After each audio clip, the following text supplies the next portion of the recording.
Hey folks, it's Nick. Welcome to part 2 with Amanda Vanhoozier of Bishop Hill Farm Flowers. Last week we talked about farmers market evolutions from the early to mid 1900s up till, basically through the early 90s, and how resellers came about and how corporate buyouts of small family farms really affected how people were viewing their food. We kind of left it off at the early developments. Mid 90s, right? Farm to table really started to take a hold, and more so I believe in the 2005 2006 is when I really started to hear it in everyday vernacular. And this was me being outside of the industry at that point. At the time when I started farming in 2012 2013ish, I hate to say that it was the golden era, because I think we're in the second golden era right now. So farm to table back then, that was all anybody could talk about whenever I was getting on board. Now, I think we have a much more savvy consumer base. I think that savviness has been brought out with a necessity because of a lot of diluting of farm to table. I have zero notes. Okay. so we're going to just get right after it. I liked last week's podcast that brought us here. The reason I even had this down as a topic for you is we met, I think it was late winter last year, and I think I was feeling down in the dumps. I think you were having a hard week. Providence, we got together and we had a good afternoon of just sitting down and talking. And I've mentioned this to you several times since that. And by the way, this is the great thing about our friendship is we don't get to see each other often, but when we do, I think it's just entirely impactful for me. Yeah, we get to sit here and record this podcast, but the real goal for me is to sit down with you and just hash stuff out. And I hope I love it. I hope it's 2% as valuable for you as it is for me, because it's really impacted how I view a lot of things, and to some degree, it's directed of what we do here at the company. So it's a large impact that you have on me, and in turn, a lot of other people. So thank you for that. For always being. I tell people, I said, she's the nicest person in the world. I think if she ever finds out how I really am, she may not like me. So. No, I don't think that'll ever happen. But you made the statement, and I really want to kick this one around, about there was a time where you felt your career was at a high, and that when farm to table took a hold, that really shook that up. I want to explore that a little bit, because I think it has a lot to do with the deception that the public started to feel as people started holding up this sign of local food, and the dilution, my version of the dilution of it. Surface level, you go to 7-Eleven and it says farm fresh. Oh, yeah. You walk past a vending machine full of soda pop and it says healthy choices. You go to a restaurant, and you and I, we give chefs a wide berth because we know the industry. And at the same time, we know that you and I can look at a salad and know damn well that this may have came here, this may not. And to some degree, you and I personally know both the chef and the farmer, especially around here. And we know what's local and what's not. It's not on me. It's not on you. It's not on anybody to go, well, that restaurant's really not farm to table. Because they're doing the very best they can while serving their client, which by and large really doesn't care.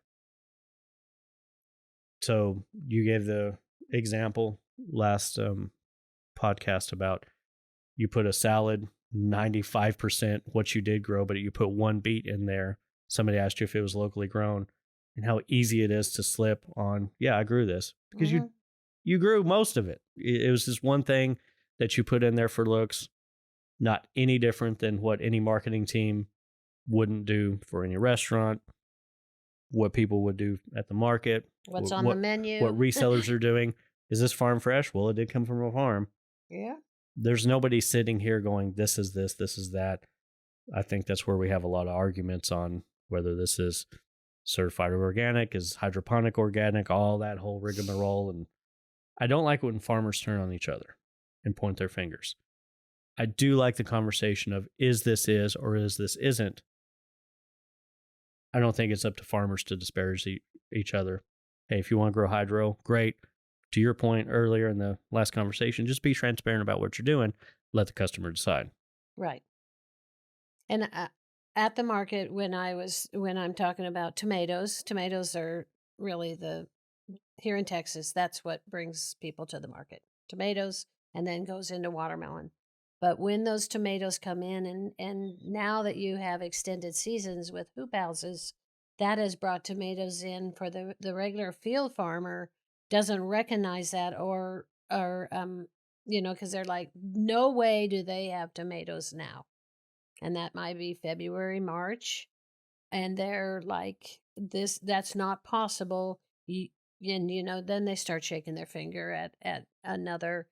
And I just think that's because people are not aware, and other, you're farming this way, and they don't go to other farms. I think that's where I really like flower farmers, because we talk all the time, because it's a new field here in North Texas. So we're trying to figure out what grows, what does best here. But the regular truck farm or produce farm, those have been here for a long time. So the older generation doesn't understand how this new is changing the seasons. Well, it's also a matter of scale. The older generation had acres upon acres of field grown now you X, have the Y, little and Z. market garden that's high production in a small scale. Right. And that's through just even a small implementation of very old technology, that being a hoop house. Brought back around.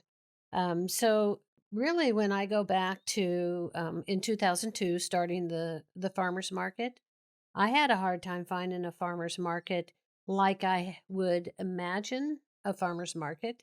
Back in Kansas, when I started the one, on a church parking lot on the main street, which was the highway, that I knew they were farmers because there were farmers all around. It was a farming community. But when I started looking at farmers markets in 2002, it was hard to find that. So I guess I went back to what I knew. And as a child growing up, we had the city park, and then people would bring their truck down. And it was only like a few weeks, because in Wyoming, you only have a few weeks to grow, but sweet corn coming in, and at that time you get it. So in my nostalgic in 2002, that's what I wanted a market to look like. Okay, let's break this down. Okay. Commodity farmers, we talked on the last podcast, would grow a secondary, much smaller plot that was, okay, this is your truck farm. This is your big acreage commodity farm, cotton, corn, whatever the case was. Every single week to supplement your income, you're doing this truck farming bit where you're taking what you can grow to the farmer's market, making your income. There is zero difference between that and somebody working a full-time job in any other industry and then doing small scale production for a market on the side. Or maybe one of the spouses or one of the partners does that, and you both go to the market on the weekends. There's no difference. That's the truck farmer with his commodity stuff, and then the truck farm for the market. Diversified income in one single household. Nowadays, we have somebody growing microgreens in their garage, taking it to the farmer's market. And by the way, I sell real estate. Tell me the difference. Yeah. So the nostalgia is back, but it's made possible on a smaller footprint. That's necessity because we paved over all the damn farmland. Or bought it up and it's all a commodity. Right. If I look at that example and I hear people talk about, well, you're not really a farmer unless it's full time. If that's the case, then the older farmer markets weren't either. Because you're planting something that you're going to harvest a few months from now. You're going to do it once a year.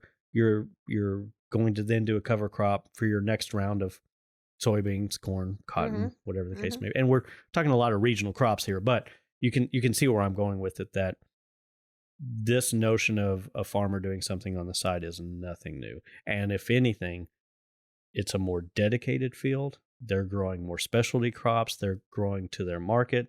They're growing to whatever their passions are. Hopefully it also intersects with whoever's buying at the market. It's all made possible by farming differently, which then now, as we talk about local food, Well, is this soil grown or is this hydro grown? Can I go meet this farmer? Can I go see their farm? Do they have a social media presence? Is there that level of transparency that got us into this whole debate from commodity farms turning into resellers? And now you're slapping farm fresh up on a vending machine. Right. I think that the amount of people that want to come in to see a market, they have their expectations, and I know that even back then, you had a truck farm, you had acres of field corn, and then you had this 1 acre of sweet corn to sell to the people who wanted to eat the corn, not a cow. And so those folks also canned. Then they brought some of their canned goods to the market, and then grandma made the little cupcakes. Let's bring those to the market. So now you're getting that diversity of what you see at markets today, that little niche of, I just will make the cookies. Forget the the produce, because now you expect to go to a market and see a lot of different vendors with a lot of different products. And you're shopping all of them. I love the canning example because that also falls into the resale category. Okay. Okay, So, yes. The labeling. all right, buckle up, folks. Yeah. So I could see farmers with the truck farms most likely sold cans to some degree, probably not a lot, a little, maybe to a favorite customer, whatever the case may be. Now you see a lot of farmers, and I know a lot of farmers that do can, and they have their own chow chow, they got their own relish, they have a lot of salsa vendors. Now you have salsa specific vendors that's their thing. As we started moving into wholesale and that whole bit that we had in the last, keep calling them bits, but the whole thing we talked about in the last episode about the resellers, that's when you start to see the proliferation of these canned goods, which led to canning houses white labeling for farms and the chaos that under the surface ensued after that. And that was hard for market managers, because not all the time was it being their produce when it actually was canned at a white label. Their name was on it, and so that Capel lost some vendors at that point, because it was like, you can't bring that to the market, and that was probably their biggest revenue stream, to come to the market and also sell something else that they actually made or grew. As a farmers market manager that started a market solely dedicated to producer grown food, you're the customer's advocate. And again, you've mentioned before that you did not go to farms to get on to anybody or anything like that. It was just to verify that you are what you say you are and you're doing what you say you do. I think the way that this came to a head was you and me travel a lot. You and me both go to different markets all over the country. Just very best thing. What else are we going to do, right? I mean, that's our interest. Same thing for our customers. Even if they travel within the region, and I think this is where this came up. Somebody lived in Coppell. They're going to go see family members in Atlanta or Greenville or random East Texas town, and they found a jar at the market because that's what they do. And it was the exact same jar, and it looked exactly the same from their vendor friend that they've been buying from all these years. What's up with this? Right. And then the investigation of this come from a canning house. Now, and there's nothing wrong with that. Just saying. But I think it's up to the market to say, this is the kind of market that we are. This is our farmers market, and these are, here's our mission, here's our vision, and that's one thing. And to actually vet and find and be the truth for the customers. There are farmers markets that put that, we're a farmers market. These are all farmers, and they go along with the duping of the people who are coming to the market, and that increases the number of customers that don't understand small farms and buying from a farmer, which now seems like we're, um, but it's put a misconception on it because when they do find out, then you don't trust anyone. It crosses over. And now we're getting into social dilemmas of that's a great this is a great pun. So the social dilemma is this. People don't like social media, whatever the case may be. However, it opens up to a window that can negate everything that you just talked about, because this is the farmer's market I go to. This is the vendor I like to go. I'm going to check out what they're doing. I can scroll back over to last year. Oh, here they are planting seeds. Here they are transplanting. Here they are growing here they are growing cucumbers. Yeah, here's their commercial kitchen. They're making this salsa. I am watching these people slice up cucumbers. I'm watching people can. I'm watching people put a label on there that they're handwriting or that they're printing out. Next week, I'm going to go to the market, and lo and behold, from seed in visual form over the course of many months, last week I saw them can this, or months ago they had to put them up. But this thing is finally available, and here it is, the same label I had pictures of, documented step by step. People love blockchain. That's visual blockchain as of this is now in my hand, going to my kitchen at home that I'm going to feed my family with. And where'd you find that out? There's never one question as to where this came from. Yeah. Any of it. And that label can be hand done. It can be professionally done. The label on the jar wasn't the thing that started this. It was one person going to another market and seeing the exact same thing with a different farm name. Yeah. That's why I love local food. That's why I want people to shout it from the rooftops. This is everything that daily goes into my farm. If you want a marketing plan, the documentation day to day is your marketing plan. Yeah. Just post what you're doing. The process to get up to where you are with the product. Because you're selling the process. That story is really what you're selling. And people want to know that about your farm. Leading up to the days of you coming here, I did research on you. I read a lot of articles. One particular article wasn't talking about you specific, but it was just overall market. And I can't remember the gentleman's name, but he gave the example of in North Texas, people expect tomatoes. So you have to have tomatoes. What they're not expecting, and this is where Dallas is much different than Houston, which for a long period of the year can do grapefruit. People in Dallas aren't expecting grapefruit. So as we get into resellers, as we get into did you grow it, did you not, it would not have been kosher to bring a grapefruit into your farm stand because people in North Texas know for sure you did not grow this. The tomato, they could make the leap that, well, he does grow tomatoes. It's a little early, but surely this guy. The question of, are people going to a farmer's market because it's a grocery store? Can I get everything? Or am I going to the farmer's market to supplement not only my produce / fresh food, but I'm also doing something good by injecting money into the local economy. I'm helping a neighbor. All of this can relate back to nature because we all feed off of each other and we all help each other. We either grow together or we fail together. And so if we're going to the market for a mix of those reasons, it's a good way to succeed. Unless you start being so outlandish with this grapefruit example that what do you do? How do you set up a market? Some markets are like, hey, we got a farmer's market. It's a free-for-all. Yep. Great. Be transparent.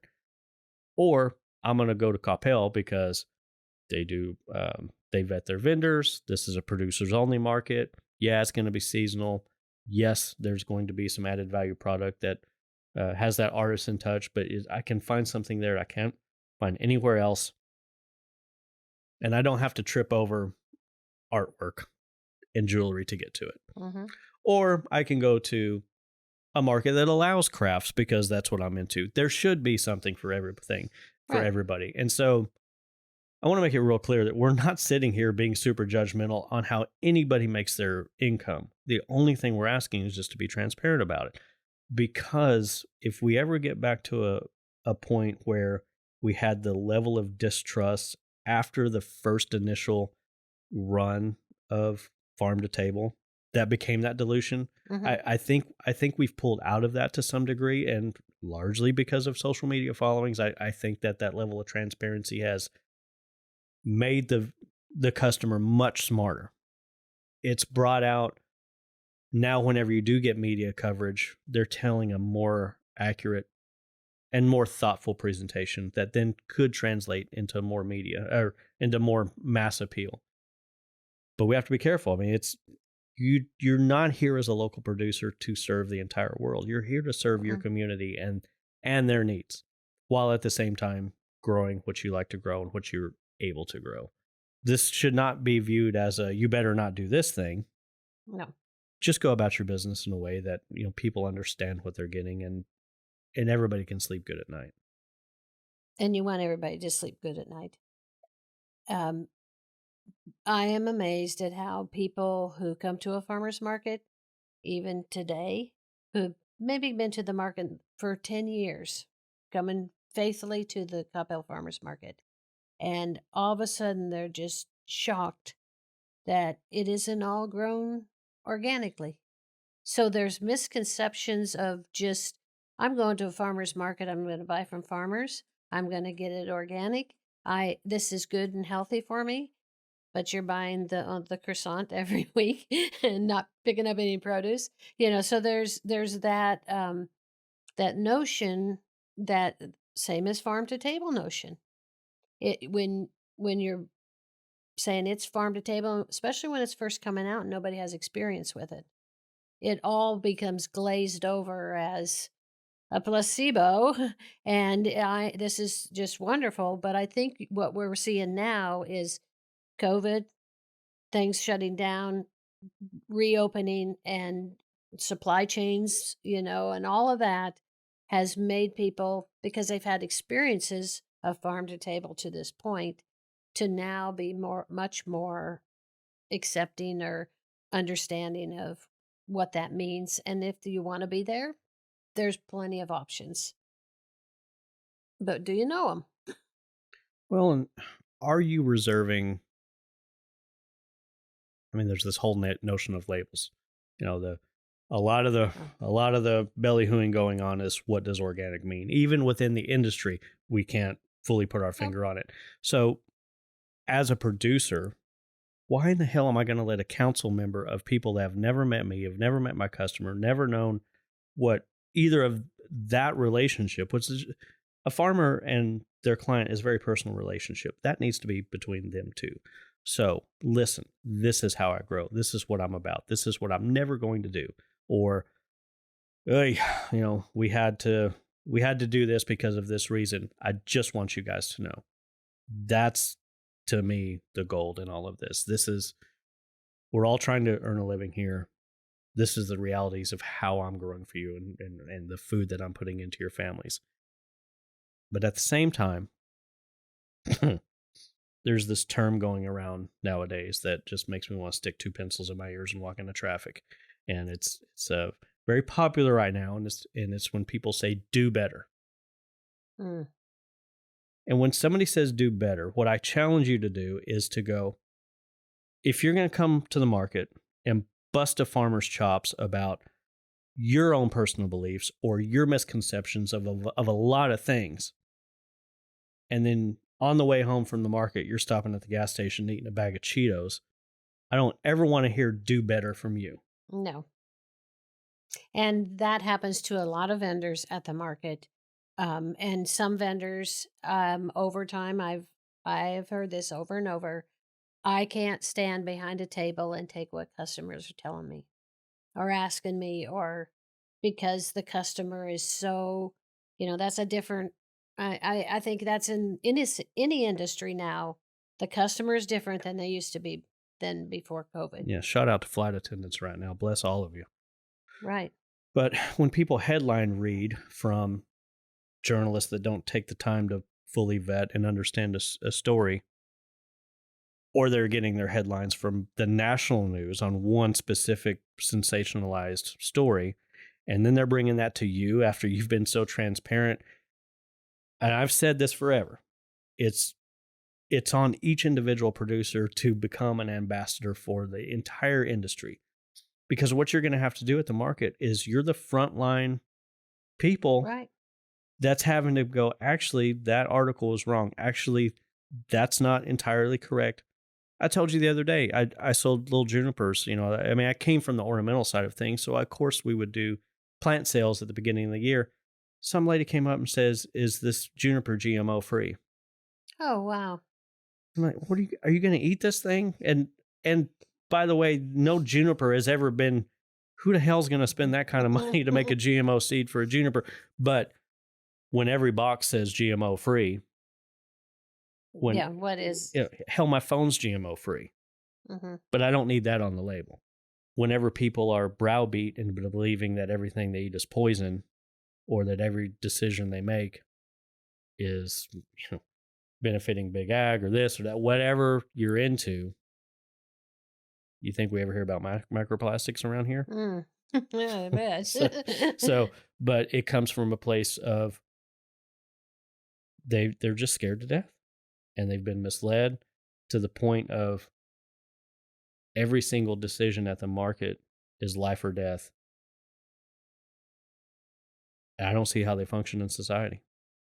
No, it can absolutely, me coming from an environmental background, environmentalists in the 1970s, it's like you can take everything and break it down one more time. And you can keep breaking it down and breaking it down till you can't even live. I mean, you're stymied on every turn because you have got that so tight on the environment that it's not worth it. Well, and that doesn't help that you have a 24-hour endless feed to that Facebook group. That and to any information source that is tailored to your beliefs. And not only in that, when you're looking at one, it keeps pulling in more that it's just self-affirming after self-affirming information that I'd love this bit about, well, just do your own research. Okay, I did. Why don't you expand your research and look? I always try to empathize. Okay, where are these people coming from? Let's look at both sides of this equation. I don't believe everybody's totally right. I don't believe everybody's totally wrong. There's a little bit of truth in everything. And I don't think any of us will ever know the full truth on it all. We have to eat, so we have to make the very best decision we can. Doesn't necessarily mean it's going to be perfect. So again, the only thing you can do as a farmer is not get on a soapbox and bitch about what somebody else is doing, but you can go, look, this is what I'm doing. I don't know what anybody else is doing. Right. They could be doing it better than me. They could be doing it worse than me. That's not what I'm here for. I am here to tell you what I'm doing. I'm here to make my living. I'm here to do this for you. And that's where you're going to keep the customers coming back to you because they love your story and they love what you're doing and they really support you as you are trying to grow new products. And it becomes a relational thing, like you said. And I'm also not saying that as a farmer you can't make a big change. I mean, you look at some of the big time influencers out there that are creating their own followings based off of XYZ methods. Hey, they're affecting change. There's politicians out there that are affecting change. Maybe it's up to some of us that have the wherewithal to go to those politicians and go, look, this is an issue. This is what's going on. Can we write a bill about it? I'm not saying that that's not out of the realm of possibility. But what I am saying is that has to come from a place of, if you're going to do that, fully understanding both sides of the equation and living and being the example that you want others to follow, not just going up to somebody and go do better. Yeah, or going to the market and filling up your bags and carrying them around and taking pictures, and then it sits in the bottom of your bottom drawer of your refrigerator. It's like, right. I did right. And yeah, I bought this, but I threw it away. And I'm sure there's a lot of and waste. I'm going to do it again next week. And hell, I'm guilty of that. Oh, I yeah. Pull that bottom drawer. I buy a ton of stuff that I have every good intention, and I cook a lot, but sometimes my eyes get bigger than my skillet per Or se. even out of your own garden. Oh. I mean, when those cucumbers come on, there's no way you're going to eat all those cucumbers, and you start giving them to people. And You're giving them to people that don't want a cucumber anyway. You can spend a Sunday afternoon making some dill pickles and some refrigerator pickles, and it's like that's great. But to deal with all of it, people, just normal gardening people like to garden, and they may not always use all the food that they have. Right. And then you have to be understanding that, okay, I'm gardening because I like to garden. I'm not necessarily gardening because I want to eat every bit of this.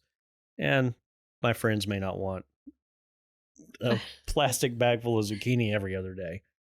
So maybe next year I do a couple more flowers and maybe 2 less zucchini plants. And when you're ordering seeds, months and months before, you have this idea of what it's going to be like, and then it changes. And this you don't box know. of seeds you see behind me right now that I can't get to. Yeah. And look, folks. And that happens to farmers too. It happens. I mean, that seed catalog comes in. It's the best day. Yeah. And you're circling stuff because it's winter. Yeah. But I like, and that's the thing, man. That's why I empathize. I get it. I mean, we've been there and we're doing it, But that's where I'm impressed with farms that can continue to come to a market and continue to diversify and figure it out so they can be there at different times. And they're working really, really hard. And I didn't know that as a market manager and being around markets until I became a vendor. And when I jumped the table and my 10 by 10 space, it's hard. It's harder, way harder than I ever imagined to get ready for market and pack up and get there. And for me, I don't have near what most of the farmers have to do before and after. It's amazing. One time I was harvesting all my carrots out of my kitchen garden, and I thought, well, you know what I'm going to do? I'm going to wash these, and then I'm going to put them in little bundles and see what that looks like. And didn't realize that was so hard. Those little pieces of leaves are like glue, sticking on there, and it became a really big process. And I was only doing like 20 carrots, not a table full. You weren't set up for it. No, I didn't have the processing station. And you on farm, and you probably didn't have all the rubber bands that you needed. I mean, no, you have to prepare for that, just like you prepare to plant it, and you're doing all that to sell at these months at the market. But if you're starting as a farmer, you may not know that the processing and getting to market is such a huge. You're focused on how am I going to set up these fields and irrigation and growing to turn that into going to market. And when you take stuff on a whim and people aren't expecting it, are they even going to buy it? Or are they going to sell you out? And then all you're going to hear for the next few months is when you're going to have those carrots again. Yeah, well, next year. And I'm never doing this again. So, I mean, yeah, it's tricky. And then the other farm to table, because I keep all over the place. I'm talking about farm to table here. But you've also been around a ton of chefs as of late. And I think you've seen, you've been behind the table, you've been in front of the table, market manager, farm visits. From the chef's point of view, how are they? You and I both know of a restaurant that they source their menu paper locally. They get their linens locally. I mean, they take it way over the top. Yet we're still buying from Cisco because we go through so much olive oil and salt. Nobody does that here at this volume. Right. And you need lemons because nobody grows lemons around here. Right. I am really realizing now that I'm in flower farming is that I keep going because I did have the farm to chef angle for a long time. Now I'm in farming, and I look at that as the flowers to a florist because they're doing the design work with the product that you're growing. And if you're going to do an event or a wedding, there's specific colors, there's something you're going for. It is really hard to source locally for the entire event. And you've got these big installations to go in. And, here's a chef that's going to have a dinner out on a farm. Well, there's a lot more to that dinner than just what came out of that field.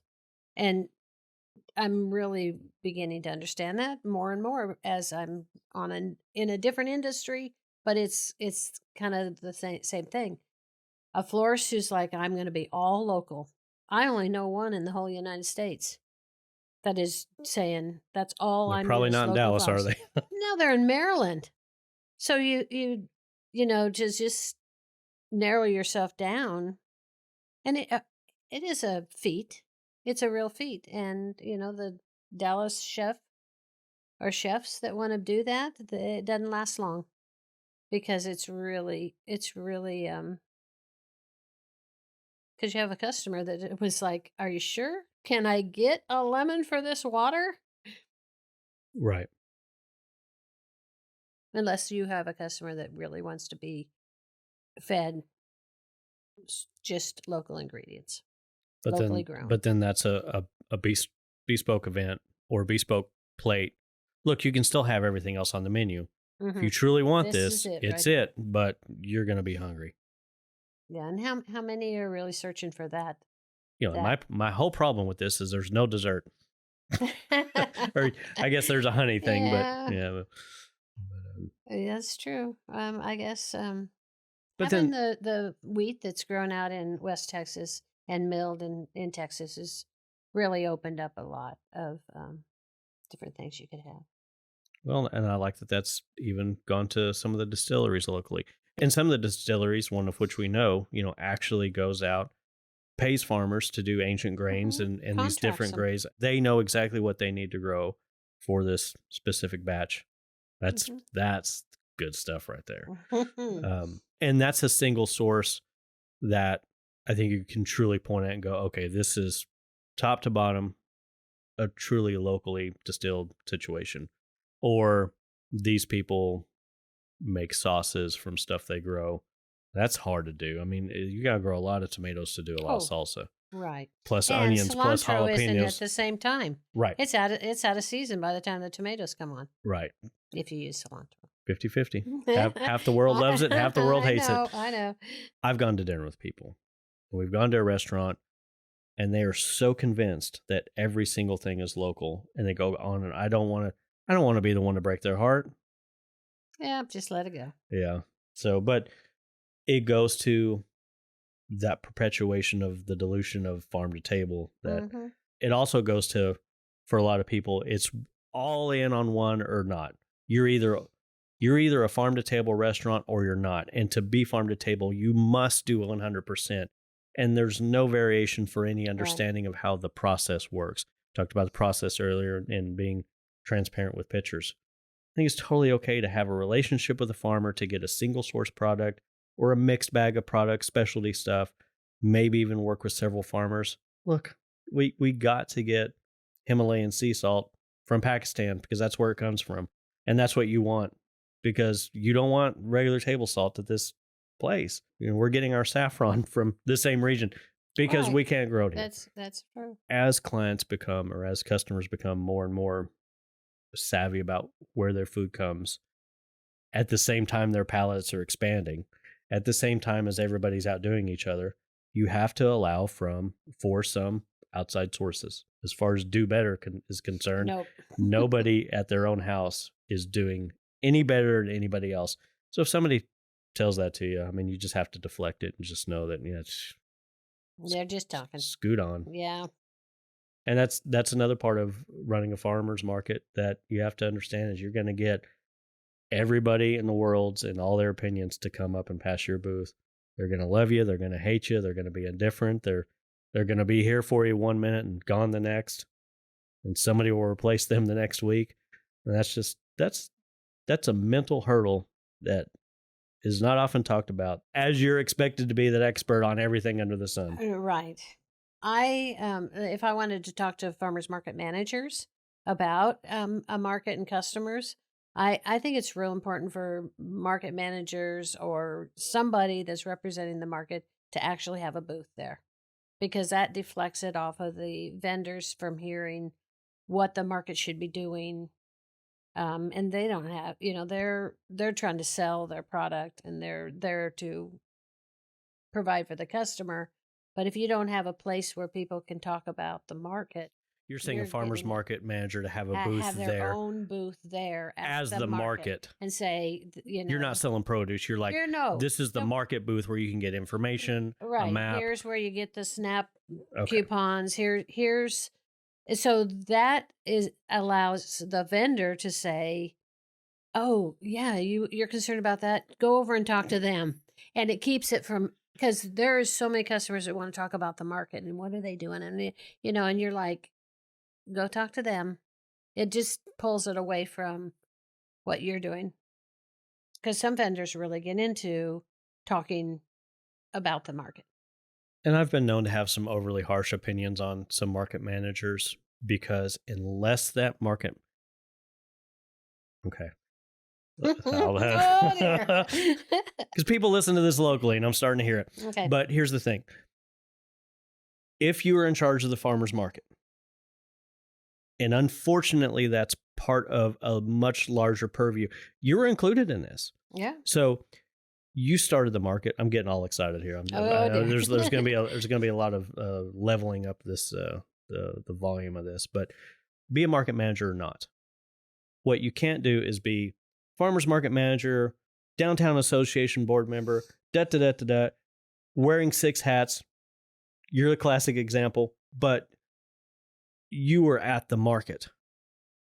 I know market managers that don't go to the market every single market. Oh, wow. And they're damn sure not there in the cold. No. They're restricting access to the utilities that somebody needs. And then a farmer that has drove in 2 hours and needs electricity now cannot legally service their people because you've restricted access to the utilities they need and you're not there. That grinds my gears beyond belief because you have 30 people plus all of the people in town that are depending on this whole operation. Somebody has to be there and somebody has to be in charge and have access or deal with issues. Why in the hell is a farmer's market vendor supposed to stop and deal with a parking situation? Yep, or even telling others where to set up. They are real upset about this because it's affected me. I've seen it affected other people. If a township is going to have a town ran market, that farmer's market manager has to be all in. Yes, and have the united front on what they say every week. Well, and to be in communication with their vendors and understand their needs and understand, hey, are we going to have dogs at the market or are we not? And if we're not, who the hell's going to enforce it? Because it's not on me as a market vendor. Who's going to pick up after the dog? Oh, yeah. What's going to happen? And I've seen this. There was this dude that doesn't have a booth, would randomly walk through the market and try to sell beef jerky he made at home.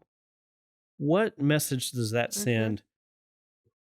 Why is it on the farmers market vendors to kick this guy out? Right. And look, that's a crappy job, man. Nobody wants to do that. But for the safety of the community, you don't want to have a scene. There's kids there. You don't want to get in any altercations. This is a market right next to a road. There's safety issues. The bathrooms are across the street at the library. I mean, there's things that need to be handled. I've also seen, grounds being maintained during the market. Are you kidding me? You had 7 days and countless hours to get this done throughout the week, and you're going to mow at 10 o'clock on a Saturday? Farmers have enough to deal with. If you're going to have a market, have a market. It needs to be ran. I know some market managers that are overly militant. I know some that are absentee. And I will say that nobody's perfect. And I'm okay with that as long as there's an effort in which everybody has a voice.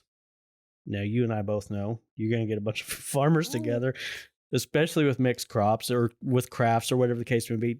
Nobody's going to see eye to eye. There's got to be some give and take there. Well, and I think it's also the markets, the market administration or the manager or the volunteers that are running it.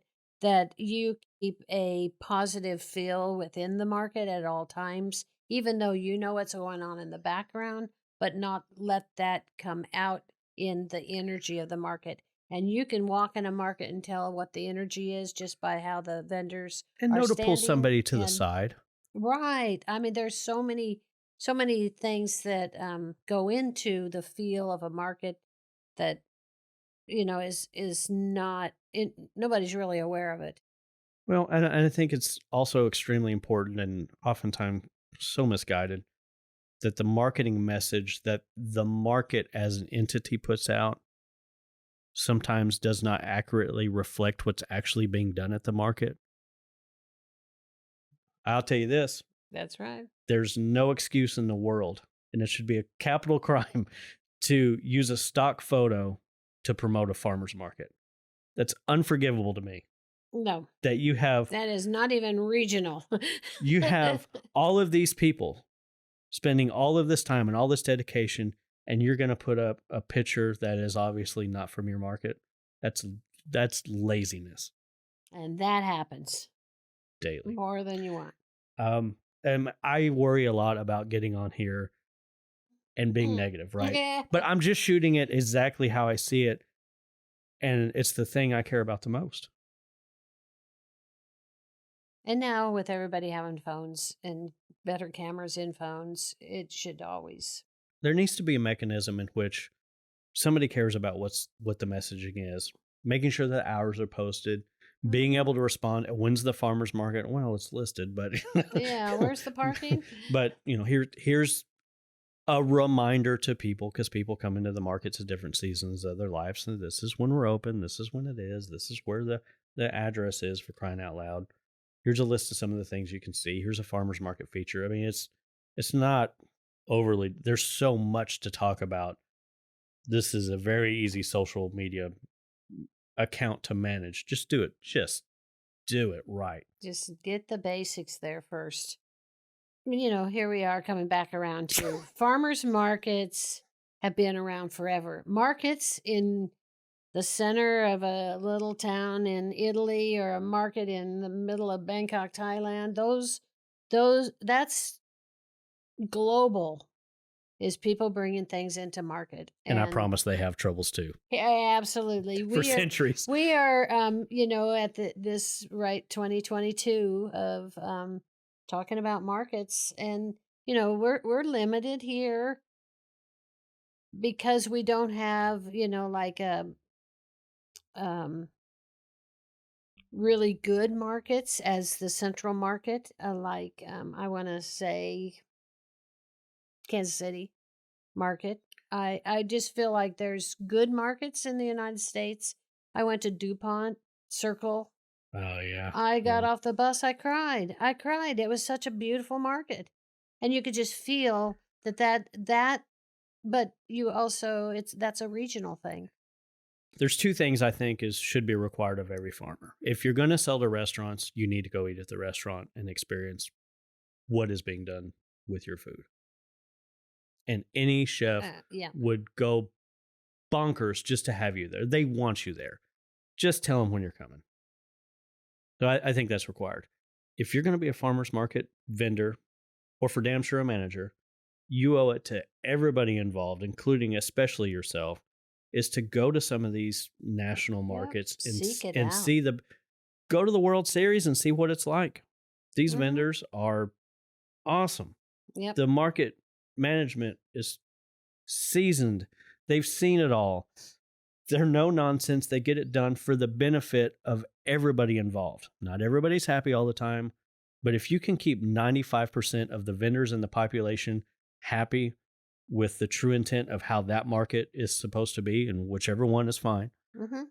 that's pretty tremendous. All while, by the way, shutting down streets or, San Diego's markets are fantastic. Yeah. Portland's markets are out of this world. Union Square Market in New York is certainly a highlight. Are there some resellers there? Absolutely. But are there some local vendors that are doing some amazing work on their own right? Believe it. I typically hit the bigger cities. Right. there's two things we do as we travel as a family. We go to minor league baseball games and we go to farmers markets, and man, I've been to some vendors in some small towns in Arkansas that are just world class.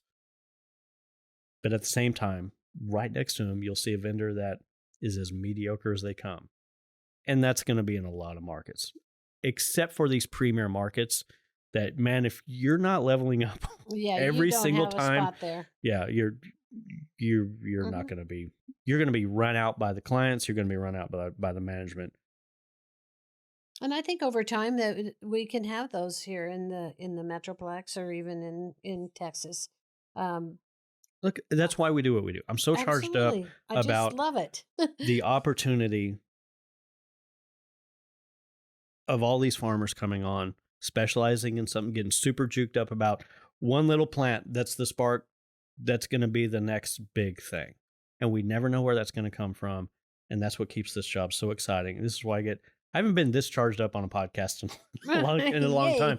But it's one of those things where there's so much to fix and there's so much to educate and there's so much to, this is going really well. Can we hone in on that? Can we amplify it? Can we add a layer? Can we make it better?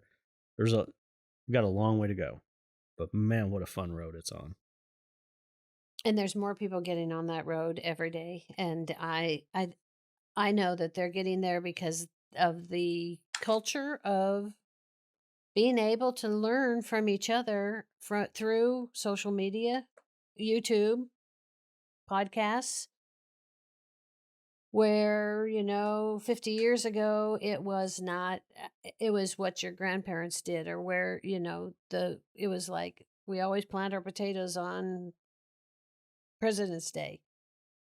Well, no matter where you live in the United States, so I think the younger farmers that also have other careers, they are really getting into some great farming, and the products they bring are just amazing. Well, and to that, we had mentioned, commodity farmers had their truck farms, and now somebody else that has another full-time career, they in essence have a truck farm themselves. But the added ingredient from that, and really the gold and the cherry on top, is they're bringing elements from these other industries to farming, to the farmer's market.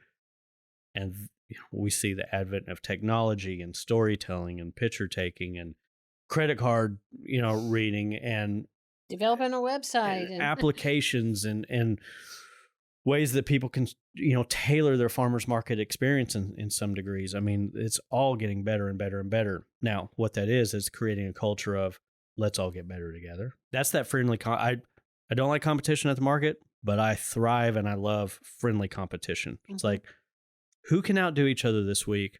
High five at the end of the week. I'm going to get you the next week.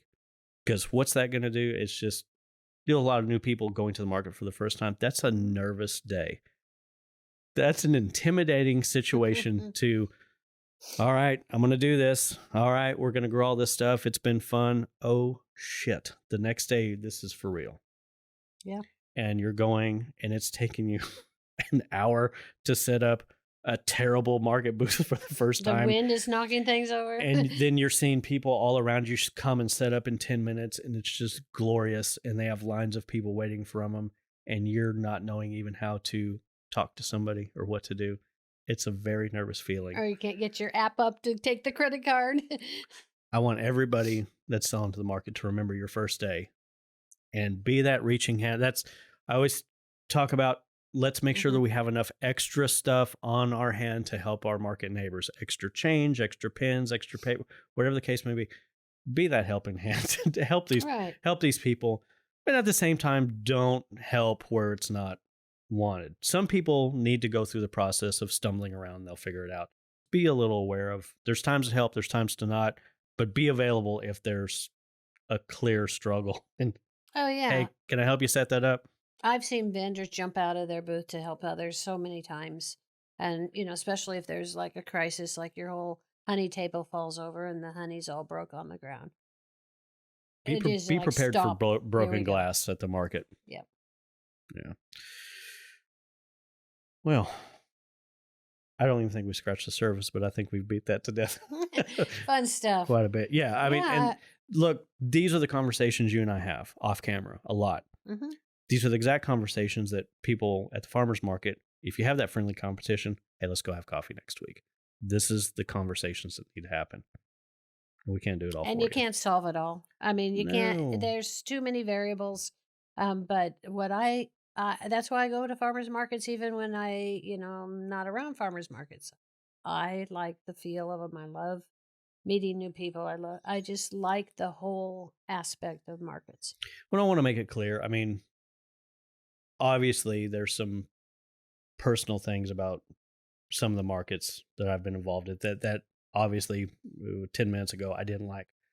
I'm not upset at that person. What I'm upset about is a lack of understanding from the municipality as to the job description and forcing that down somebody else's throat who's already super busy.